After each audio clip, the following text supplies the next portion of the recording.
came home about an hour ago. Couldn't find myself to pack.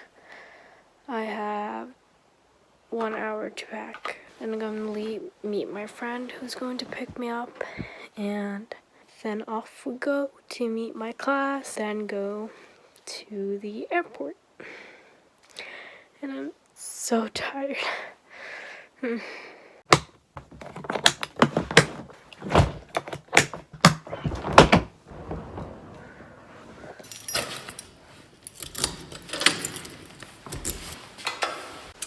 I'm gonna meet my friend.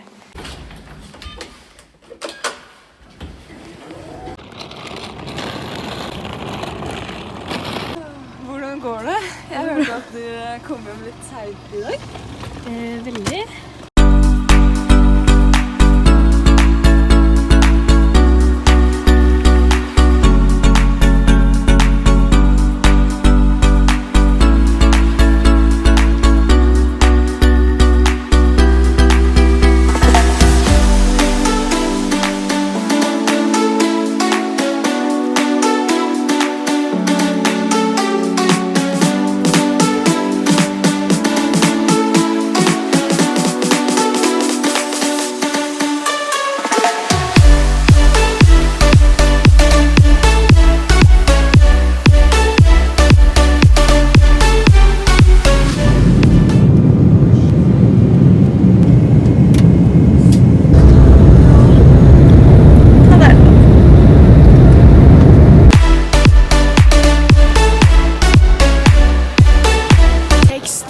To walk.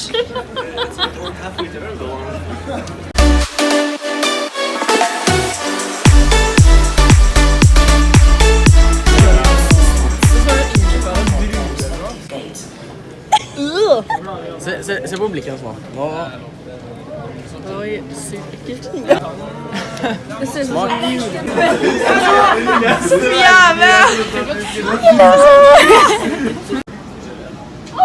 Oh my god.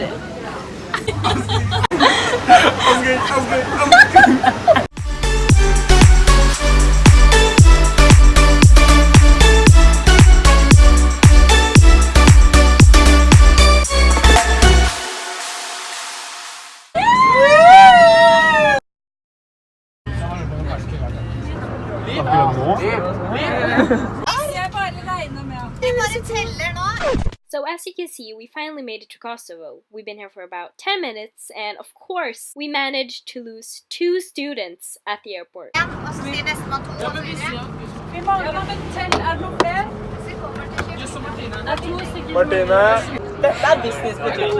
We forgot 2 students at the airport.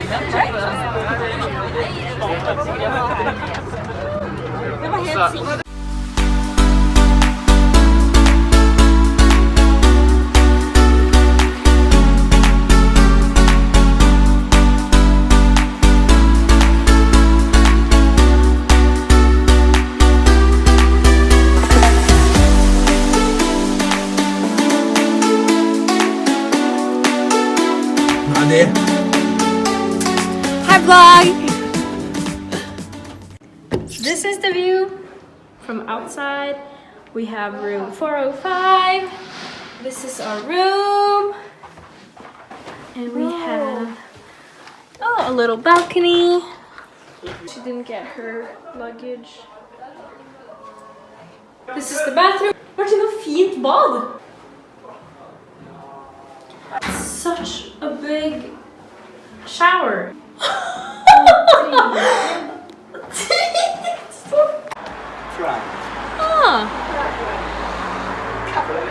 These is our neighbors. Hi, neighbors.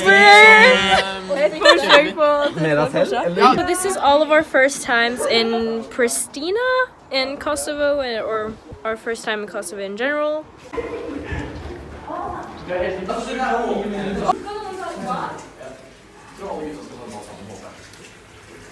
Det mitt soverom.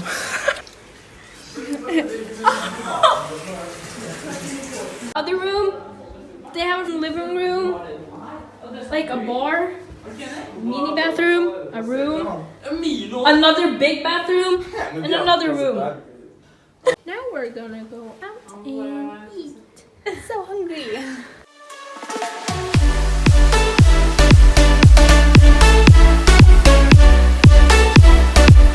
Well, you know, we're going in.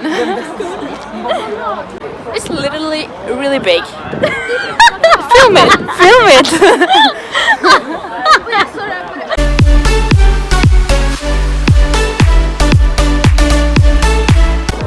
We lost our teachers.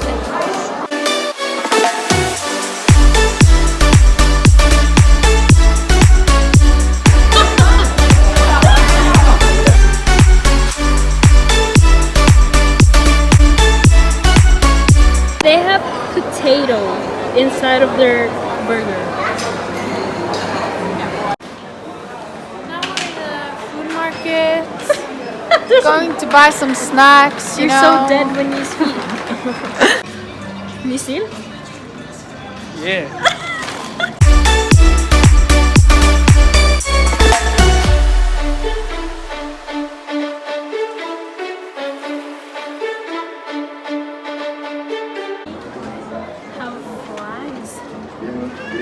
On all of their items, like in every store. It's like it's insane. It's like It's weird.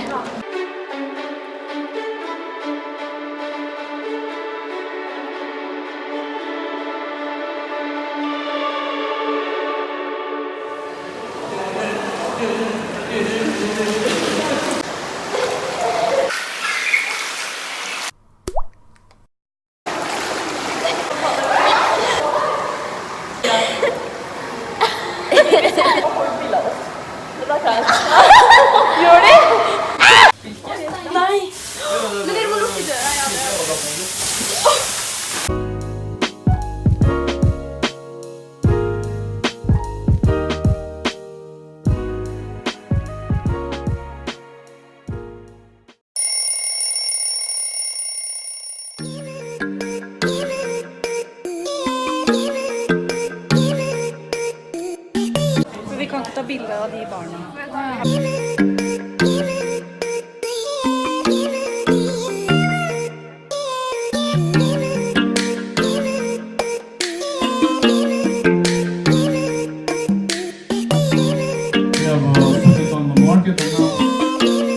This is me editing. I just wanted to explain real quick why I went to Kosovo. I take a business course here in Norway at school, and our class teamed up with SOS-Children Villages to help a country, and they chose the country for us and we got Kosovo. So we went down there to hopefully inspire the youth to do innovation when they grow up, so that the country can like build up themselves from the war, which they're already doing, but yeah, inspire more people to do it. So we went there to hopefully make a change. 20 years ago, we had war in Kosovo. And the reason why our country is the way it is because we are still recovering from the consequences that we had during the war.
brother.